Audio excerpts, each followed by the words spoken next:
예수께서 말씀하실 때 곧 12 중에 하나인 유다가 왔는데 대제사장들과 서기관들과 장로들에게서 파송된 무리가 검과 몽치를 가지고 그와 함께 하였더라. 예수를 파는 자가 이미 그들과 군호를 짜 이르되, 내가 입맞추는 자가 그이니 그를 잡아 단단히 끌어가라. 이에 와서 곧 예수께 나와 랍비여. 하고 입을 맞추니 그들이 예수께 손을 대어 잡거늘 곁에 서 있는 자 중에 한 사람이 칼을 빼어 대제사장의 총을 쳐 그 귀를 떨어뜨리니라. 너희가 강도를 잡는 것 같이 검과 몽치를 가지고 나를 잡으러 나왔느냐?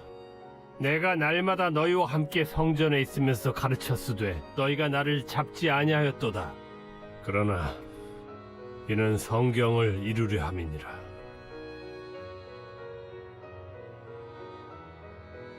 제자들이 다 예수를 버리고 도망하니라. 다시 한번 오늘도 고난주간 기도에 나오신 여러분들을 주님의 이름으로 환영합니다.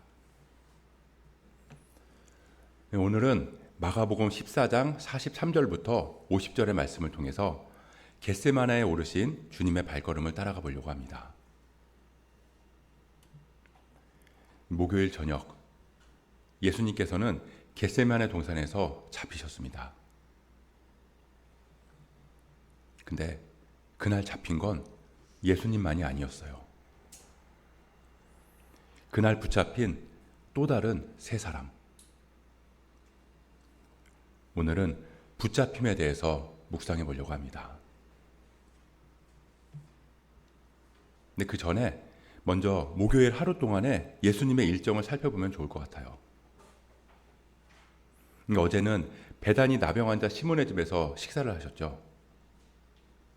그리고 다음 날인 오늘, 이 유대인들은 이 저녁을 하루의 시작으로 계산하기 때문에 이 목요일 저녁이 되면 유월절이 시작되는데요.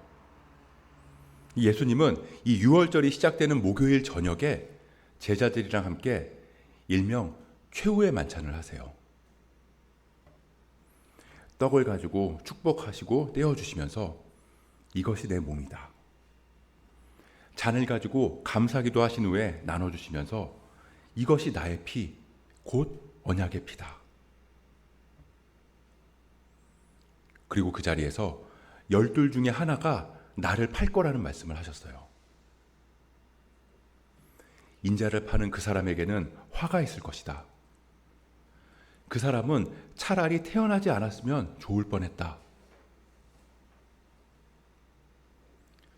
근데 사실 이 말씀은 가룟 유다를 저주하는 게 아니라 지금이라도 돌이키라는 그런 안타까움 가득해서 하신 말씀인 겁니다.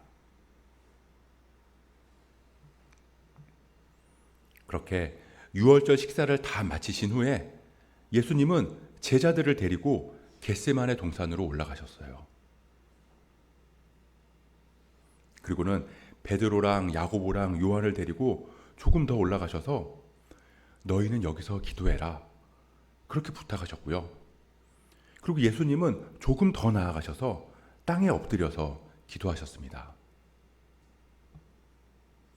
그리고는 유명한 기도를 하시죠.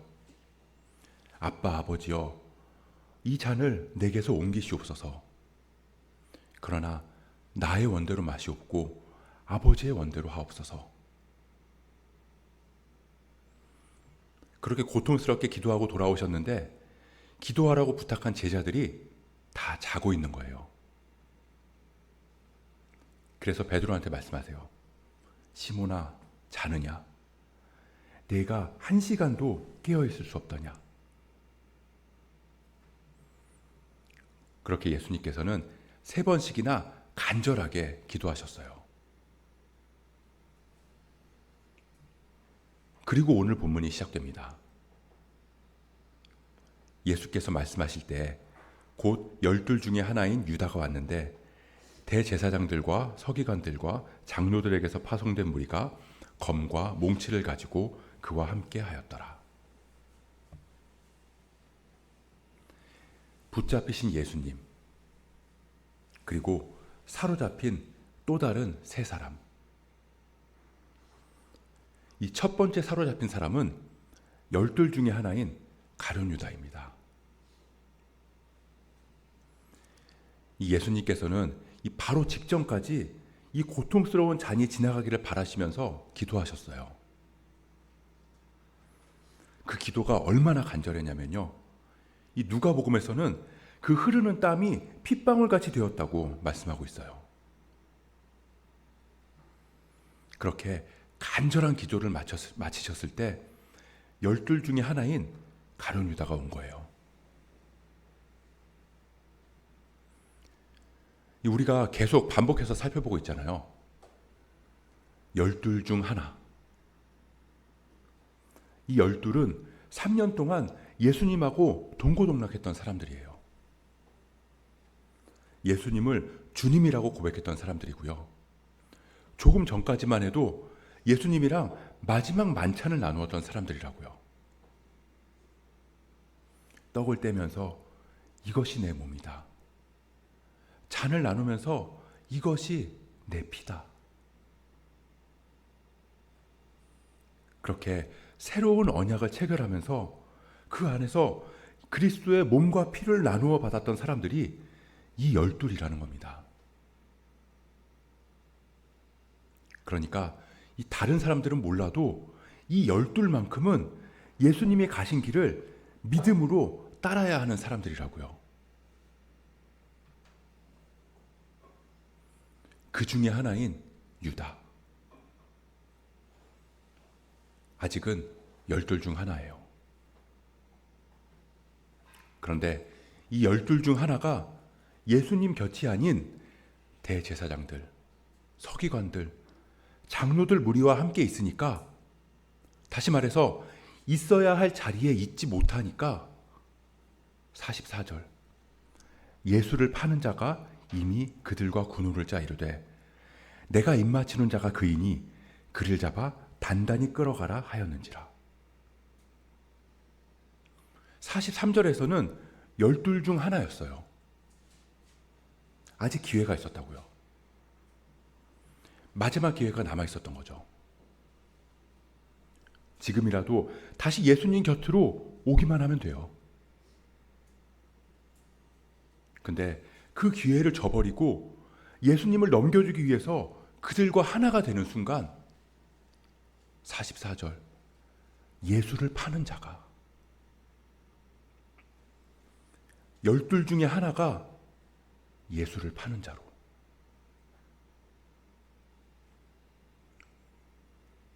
오늘 첫 번째, 12 중에 하나로서 있어야 할 자리를 이탈해서 대제사장들과 서기관들과 장로들에게 사로잡힌 유다는 예수를 파는 자가 되었습니다.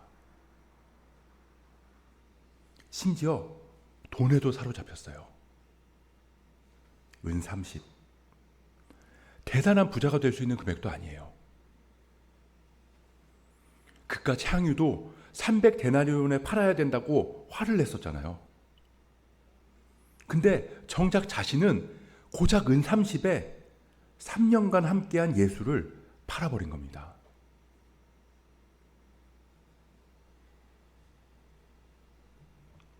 붙잡히신 예수님, 그리고 사로잡힌 또 다른 세 사람. 그 두 번째 사람은 베드로입니다. 47절을 보면 곁에 서 있는 자 중에 한 사람이 칼을 빼어 대제사장의 종을 쳐 그 귀를 떨어뜨리니라. 곁에 서 있는 자 중에 한 사람. 요한복음에는 이 사람이 베드로라고 기록하고 있어요. 근데 오늘 이 마가복음에서는 의도적으로 베드로의 이름을 감추고 있다는 겁니다. 예수님 곁에 서 있는 자 중에 한 사람, 그렇게 표현하고 있어요. 이 예수님은 제자들과 함께 기도하러 가셨어요. 물론 이 밤이라 피곤한 걸 아셨지만 너무나 괴로워서 제자들한테 기도를 부탁하셨잖아요. 근데 좀 전에도 봤지만 어떻게 하고 있었죠? 자고 있었어요. 예수님 곁에 있는 자 중에 한 사람. 곁에 있었다고요. 곁에 있다는 건요, 함께 기도하면서 고난과 고통을 함께 한다는 거예요. 함께 아파하고 함께 괴로워하는 게 곁에 있는 거라고요. 근데 예수님이 간절히 함께 있기를 부탁하셨을 때 그때는 졸고 있었잖아요. 정작 필요할 때는 잠들어 있다가 이제 와서 곁에 서 있기만 한다고. 그건 곁에 있는 게 아니죠. 단지 같은 공간에 있을 뿐이에요. 때로는 한 공간에 있지만 너무나 먼 관계가 있을 수 있다는 걸 우리는 잘 알잖아요. 베드로는 어부였어요. 칼잡이가 아니라고요. 그냥 칼을 휘두른 거예요. 물론 이해는 가죠. 선생님이 잡혀가는데 옆에서 멀뚱멀뚱하게 있을 수는 없었겠죠. 그래서 그 순간을 막으려고 했던 걸 거예요. 그리고 그게 예수님을 지키는 방법이고 주님 걸어가시는 길을 지키는 거라고 생각했을 거라는 겁니다. 근데 요한복음에 보면요, 예수님께서는 칼을 넣어라. 아버지께서 주시는 잔을 내가 마시지 않겠느냐. 그렇게 말씀하시면서 베드로를 책망하세요.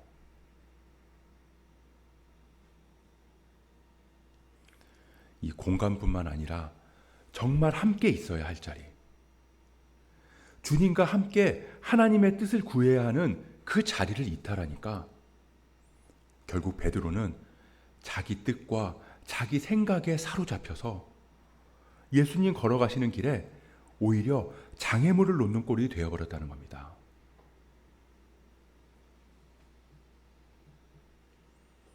붙잡히신 예수님, 그리고 사로잡힌 또 다른 세 사람. 마지막 세 번째 사로잡힌 사람들은 대제사장, 서기관, 장로, 즉 종교 지도자들입니다. 49절, 내가 날마다 너희와 함께 성전에 있으면서 가르쳤으되 너희가 나를 잡지 아니하였도다. 그러나 이는 성경을 이루려 함이니라 하시더라. 이 종교 지도자들은 예수님을 체포했어요. 근데 그들은 예수님께서 날마다 성전에서 가르치실 때는 잡지 못하다가 어두운 밤에 흉계로 예수님을 잡았어요. 왜 낮에 성전에서는 못 잡았냐면요, 이 사람들의 시선, 정치적인 이익에 사로잡혔기 때문입니다. 어제도 말씀드렸지만 그게 진짜 옳은 일이라면 낮이라도 잡았었어야죠. 사람들이 아무리 뭐라고 해도 체포했었어야죠. 근데 그게 아니잖아요. 성전에서 매매하는 걸 비판하던 예수님만 없으면 자기들은 계속 이익을 얻을 수 있고, 성전에서 사람들을 가르치는 예수만 없으면 자기들이 더 존경받을 수 있고,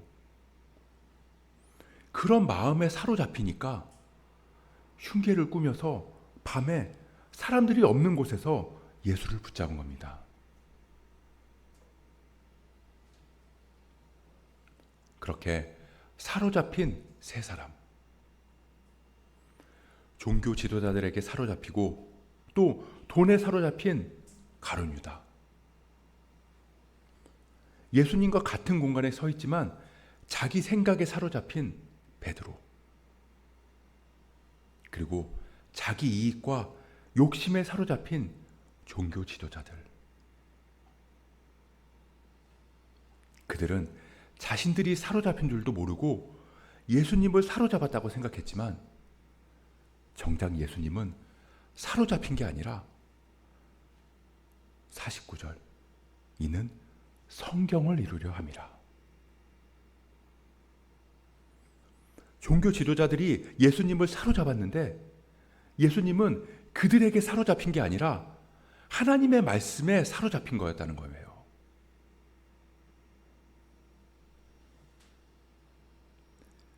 이 예수님의 체포는 무능함이 아니에요. 오히려 말씀을 이루고자 하시는 예수님의 전적인 순종이고 헌신이었다는 거죠. 그리고 그 정점에는 십자가가 있어요. 그래서 우리는 그 십자가의 사랑에 사로잡혀야 된다는 겁니다. 그런데 우리가 사로잡혀야 할 곳에 사로잡히지 못하고 다른 곳에 사로잡히게 되면 어떻게 될까요? 50절 제자들이 다 예수를 버리고 도망하니라.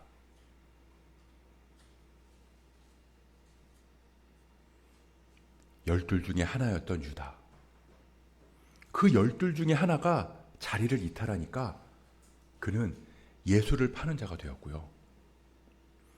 곁에 있어야 하는 자였던 베드로. 근데 정말 함께 해야 할 자리를 이탈하니까 그는 자신의 뜻대로 칼을 휘두르면서 하나님의 뜻을 이루는데 걸림돌이 되었어요. 그리고 하나님의 뜻을 위해 힘써야 할 종교 지도자들. 그들이 욕심과 이익에 사로잡혀서 자신들의 사명의 자리를 이탈하니까 그들이 그토록 신성시하던 하나님을 십자가에 못 박는 사람들이 되었습니다.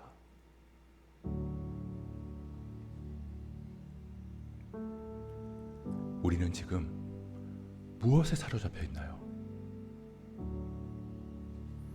지금 내가 서 있어야 할 자리는, 내가 지금 서 있는 자리는 내가 있어야 하는 자리인가요? 오늘 50절 말씀이 우리한테는 반대가 됐으면 좋겠어요. 예수를 다 버리고 도망하는 게 아니라 예수를 뒤따라 따라가니라. 다시 말하면 그 길은 유다처럼 돈에 사로잡히지 않아야 하는 길이고요. 베드로처럼 자기 생각에 사로잡히지 않아야 하는 길이고, 종교 지도자들처럼 자기 이익과 욕심에 사로잡히지 않아야 하는 길이라는 겁니다.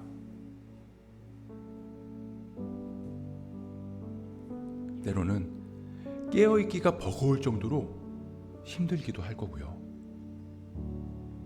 때로는 사람들의 따가운 시선을 견뎌야 하기도 할 거고, 내 이익을 포기하고 손해를 감수해야 할 수도 있을 거예요.